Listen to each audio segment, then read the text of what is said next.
اب ہم بات کرتے ہیں تلبیہ کسے کہتے ہیں۔ تلبیہ وہ ہے کہ جب ہم حج یا عمرے کے لیے احرام باندھ لیتے ہیں تو اس کے بعد ہمیں تلبیہ کہنا ضروری ہوتا ہے۔ تلبیہ کیا ہے؟ یہ ہے لبیک اللہم لبیک لبیک لا شریک لک لبیک ان الحمد والنعمت لک والملک لا شریک لک۔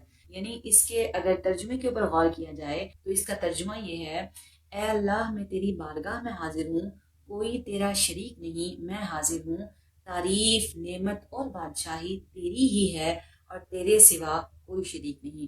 اسی طرح حج اور عمرے کے لیے ہم جو نیت کر رہے ہیں، اگر ہم حج کی نیت کر رہے ہیں تو اس نیت میں ہم حج کا لفظ استعمال کریں گے، اور اگر ہم عمرہ کر رہے ہیں تو ہم عمرے کا لفظ استعمال کریں گے۔ اور یہ نیت کیا ہے، اس کو ہم عربی میں پڑھنا چاہیں تو ہم اس کو عربی میں بھی پڑھ سکتے ہیں اس طرح سے، اللہم انی ارید الحج یا ارید العمرۃ فیسرہ لی یا فیسرہا لی وتقبلہ منی۔